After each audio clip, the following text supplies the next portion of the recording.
사이비. 겉으로는 비슷해 보이지만 근본적으로는 그렇지 않다라는 뜻의 이 단어는 보편적으로 신흥 종교 중에서 사회에 해악을 끼치는 종교를 뜻합니다.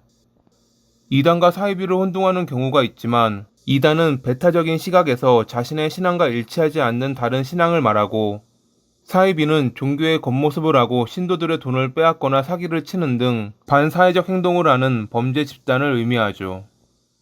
실제로 사이비에 빠져 재산을 빼앗기고 끝내 목숨까지 잃어버리는 경우가 간혹 뉴스를 통해 보도되고는 합니다.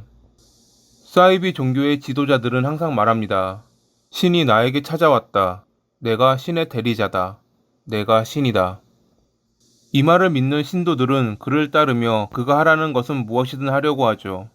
달콤한 말로 남을 속이는 이런 자들을 우린 나쁜 사람이라고 말합니다.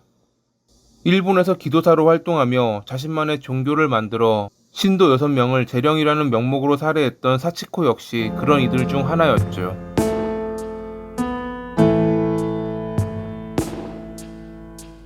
1947년 8월 21일에 일본 후쿠시마현 스카가와시에서 읍위원인 아버지와 가정주부인 어머니 밑에서 태어난 사치코. 사치코가 4살이 되던 해에 아버지가 돌아가셨지만 그녀는 엇나가지 않고 평범하게 자랐습니다. 학창시절 친구들은 그녀를 점잖고 조용하며 눈에 띄지 않는 타입이라고 기억했죠. 어머니의 반대가 있었지만 그녀는 고등학교 때 교제한 남성과 20살에 결혼했고 아들과 딸을 낳으며 행복한 가정을 꾸렸다고 합니다. 그런 그녀의 행복에 서서히 금이 가기 시작한 것은 작업 중 남편이 사고로 허리를 다치면서부터였습니다. 허리 디스크가 심해 좀처럼 일을 나갈 수 없었던 남편은 도박에 빠졌고 모아둔 돈뿐만 아니라 빚까지 내며 도박판을 돌아다녔습니다. 이 때문에 사치코는 항상 빚쟁이들에게 시달려야 했습니다. 그녀는 화장품 판매원으로 실적도 좋았지만 남편의 빚은 갈수록 늘어났습니다. 그래서 그녀는 부업을 하며 돈을 더 모아야 했죠. 이 시기였습니다. 몸도 마음도 지친 그녀가 한 사이비 종교에 들어간 것이. 여타 다른 사람과 다를 바 없이 그녀 또한 사이비 종교가 위험하다는 것을 머리로는 알고 있었습니다. 하지만 재령 의식을 받고 남편의 허리 디스크가 나아지자 1992년에 자식과 함께 교단 본부에서 생활할 정도로 빠져들었죠. 특히 사치코의 경우 종교에 심취해 나중에는 재령을 할 수 있는 직급까지 올라갔다고 합니다. 사람들이 가진 병은 귀신에 의한 것이니 귀신을 쫓아내면 모든 병을 치료할 수 있다고 믿었던 사치코. 하지만 눈에 지병이 있던 딸은 재령을 받아도 차도가 없었고 이에 교단에 문의했지만 돌아오는 답은 믿음이 부족하다는 것뿐. 결국 1992년 11월에 사치코는 교단을 탈퇴했는데 이 무렵 남편은 교단에서 만난 여자 신도와 함께 그녀를 떠났습니다. 그녀는 남편을 찾아갔지만 이미 마음을 돌린 그를 데려올 수 없었죠. 두 번째로 남편을 찾아간 날, 모텔방에서 남편이 오길 기다리던 그녀는 신기한 체험을 하게 됩니다. 혼잣말을 하던 중 입을 통해 나오는 목소리가 자신의 목소리가 아닌 것 같은 신기한 감각을 느낀 그녀는 자신이 신에게 선택된 존재라 믿기 시작했죠. 이제 그녀에게 남편은 중요하지 않았습니다. 집으로 돌아와 기도사로 활동을 시작한 그녀는 친지들을 찾아다니며 고민 상담이나 자잘한 치료를 해주었습니다. 물론 그녀의 치료는 영적인 능력을 사용해 몸에 들어간 나쁜 기운을 재령하는 사이비 종교에서 배운 그런 종류의 치료. 이것을 기분 나빠하며 멀리하는 이들도 있었지만 치료를 받고 어깨 결림이 나았다며 다른 이들을 소개해주는 이들도 있었습니다. 병이 나았다는 이들 때문에 사치코의 평은 좋아졌고 갈수록 그녀를 찾는 이들이 늘어나자 자신만의 종교를 만들어 신도를 모집했죠. 이 뒤로는 여느 사이비 종교와 다름없는 똑같은 방식이었습니다. 신도들의 병을 고쳐준다며 돈을 뜯어내고 혹여 돈을 내지 않거나 꺼리는 신도들에게는 어용이라고 칭하는 제재를 가했죠.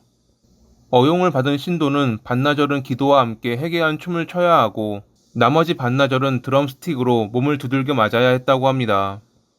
모든 것은 나쁜 귀신을 쫓아내기 위함이라 말하며 드럼스틱을 휘둘렀다는 사치코.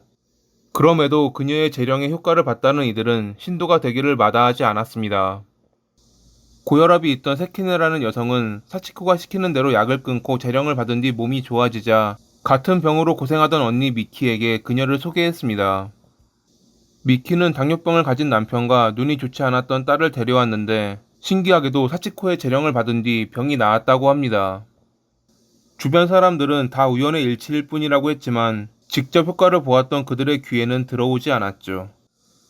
1994년 6월에 사치코는 미키 일가에게 자기 집에서 살면 나쁜 귀신이 오지 못해 걱정이 없어진다며 집을 옮길 것을 권유했고, 그들은 하던 일도 그만두고 아이들을 데리고 사치코의 집으로 들어갔습니다. 그녀의 집에 들어가 신도로 활동한 것은 처음 미키 일가를 소개해준 세키네 역시 마찬가지였습니다.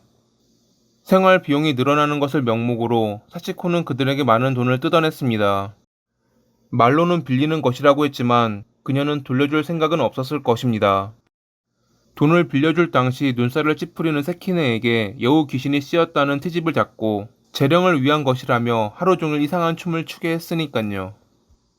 나중에 이 춤은 어용이라 부르는 재령 의식의 첫 단계가 되었습니다. 신도 중에는 젊은 여성 신도도 있었는데 어느 날 그녀가 데려온 애인을 사치코는 마음에 들어했습니다. 멋진 영혼을 가지고 있다.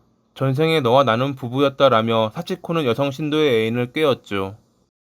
나중에는 신도들에게 그가 자신과 버금가는 지희라고 선언하며 그를 부를 때는 존칭을 쓰라고 말했던 사치코.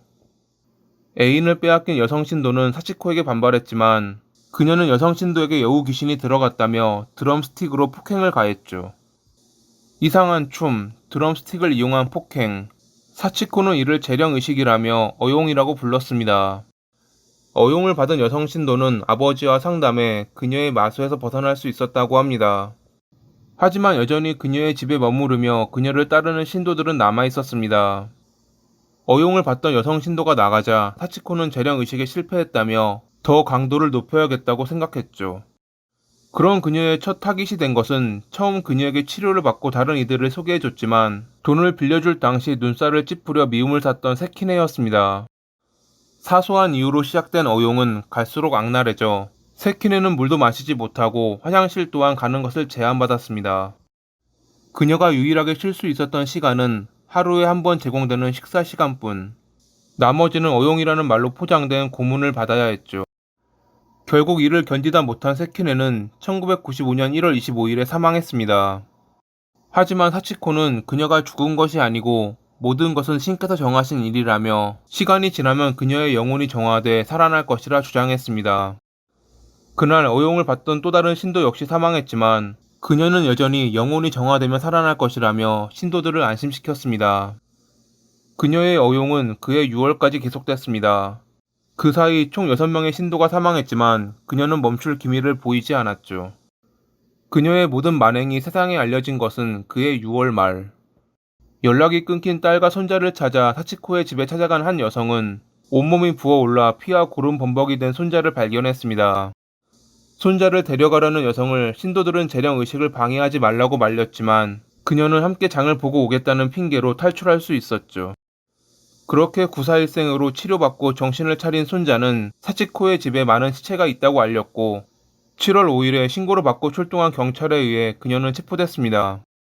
당시 현장에 출동했던 경찰은 그녀의 집 현관을 여는 순간 지금까지 맡아본 적 없는 이상한 냄새가 코를 찔렀고 시신이 있는 방에는 구더기가 들끓었다고 증언했습니다. 2002년 5월 10일에 재판부는 사치코에게 사형을, 어용을 도왔던 신도들에게는 종신형과 20년의 징역을 선고했습니다. 사치코는 항소했지만 2008년 10월 5일에 사형은 확정, 2012년 9월 27일에 형이 집행되며 그녀는 지옥으로 사라졌죠. 피해자들의 영혼은 죽지 않았기에 나쁜 귀신이 사라지면 되살아날 것이라고 주장했던 사치코. 아직 그녀에게 씌인 나쁜 귀신은 사라지지 않았나 봅니다. 2022년 지금까지 그녀가 부활했다는 소식은 들리지 않고 있으니깐요. 이러한 나쁜 사람들이 사라지길 바라며 오늘도 봐주셔서 감사합니다.